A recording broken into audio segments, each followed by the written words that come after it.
கரூரில் செப்டம்பர் 27ஆம் தேதி தமிழக வெற்றி கழகத்தின் பிரச்சார கூட்டத்தில் 41 பேர் உயிரிழந்தனர். இந்த சம்பவத்துக்கு பிறகு தமிழக வெற்றி கழகத்தின் தலைவர் விஜயின் செயல்பாட்டை எப்படி பாக்குறீங்க, என்ன நினைக்கிறீங்க சார்?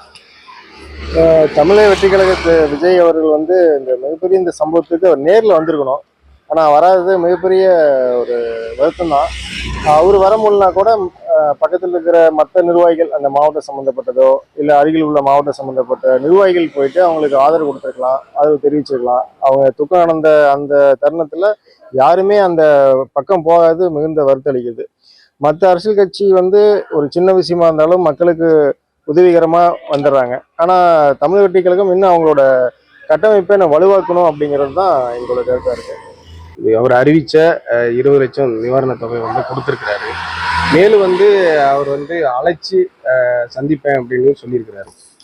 அது பார்த்தீங்கன்னா பணம் மட்டும் ஒரு உயிரை திருப்பி வாங்காது இல்லைங்களா. அந்த ஆறுதல்ங்கிறது அனைத்து கட்சியும் கொடுத்துருக்காங்க, நிவாரண பொருள் கொடுத்துருக்காங்க, நிவாரண தொகையாகவும் கொடுத்துருக்காங்க. அது மட்டும் ஒரு மனுஷனை திருப்திப்படுத்துமா அப்படிங்கிறது தெரியாது. நேரில் சொல்ற அந்த ஆறுதல் தான் மக்கள்கிட்ட எடுபடுங்கிற விஷயமா தான் நாங்கள் பார்க்குறோம். அந்த கரூர் சம்பவத்துக்கு பிறகு டிவிகே தலைவர் விஜயோட செயல்பாடை நீங்க எப்படி பாக்குறீங்கம்மா? விஜய் எல்லாத்தையும் பார்த்துருக்கணுமா. அந்த இறந்து போனீங்க எல்லா குடும்பத்தையும் நேரில் பார்த்து ஆறுதல் சொல்லியிருக்கணும். அப்போ அவருக்கு கொஞ்சம் மரியாதை கிடைக்கும். ஆனால் அந்த குடும்பத்துக்குலாம் அவர் நிதி உதவி கொடுத்தாலும் கூட அதுக்கு உண்டான பலம் கிடைக்கணும்ல. போச்சா இல்லையா, எப்படி இருக்கிறீங்க, ஒரு விசாரிப்பு தானே விசாரிக்கணும். அது மாதிரி ஆனால் அவர் வீடியோலாம் அனுப்பி ஆறுதல் சொன்னார். எத்தனை அனுப்புனாலும் ஆறுதல் கிடைக்குமா? முன்னாடி சொல்ற மாதிரி ஒரு கோபமா இருந்தா கூட அவரை பார்த்தா கொஞ்சம் கோபம் நீங்கும். அது பார்க்கணும். அது ஆனா சென்னைக்கு அழைச்சிருக்காரு. அழைச்சிதான் கூட அது பிரச்சனை இல்லையா, அது தேவையில்லை. இங்கே பார்க்கலாம், அதுதான் நல்லது. நம்மளுக்கு பொறுத்தவரை திருப்திகரமா இல்லைங்க. அவர் நேரில் அவங்க வீட்டில் போய் பார்த்து ஒரு ஆறுதல் சொல்லியிருந்தாருன்னா மக்களுக்கு ஒரு நம்பிக்கையாக இருந்திருக்கும். மற்றபடி இது நம்மளுக்கு ஒன்றும் சரிப்பட்டு வர மாதிரி தெரியலைங்க. நம்ம என்ன தனிப்பட்ட விதமாக பார்க்க சொல்கிறாங்க.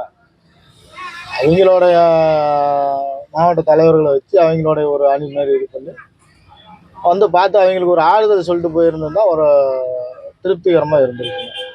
இப்போ இந்த 41 பேர் குடும்பத்தையும் சென்னைக்கு அழைச்சி பார்க்குறேன் அப்படின்னு சொல்லிட்டு அது நம்மளுக்கு திருப்திகரமாக இருக்குது. இறந்தவங்க வீட்டுக்கு நம்ம தான் போகணுமே ஒழிய அவங்க நம்ம வீட்டுக்கு வர சொல்றது அது சரி வராத ஒரு இதுதான். கரூர் சம்பவத்துக்கு பிறகு தமிழக வெற்றி கழகத்தின் தலைவர் விஜயோட செயல்பாட்டை நீங்க எப்படி பாக்குறீங்க? நாங்கள் நல்லபடியாக பார்க்குறோம். ஏன்னா அடிபட்டவருக்கு அவரே நிதி உதவியும் கொடுத்துருக்காரு, எல்லாமே செஞ்சுருக்காரு. அது மட்டும் இல்லாமல் அவங்கள கூப்பிட்டு நலம் விசாரிச்சிருக்காரு, அது வர சொல்லியும் ஆர்டர் சொல்லியிருக்காரு, மக்களுக்கு உதவி பண்ணியிருக்காரு. ட்ரெண்டை ஃப்ரெண்ட் ஆக்கிக்கோங்க. தந்தி டிவியின் சப்ஸ்கிரைபர்ஸ் அண்ட் ஃபாலோவர்ஸ் குடும்பத்தில் நீங்களும் இணையுங்க.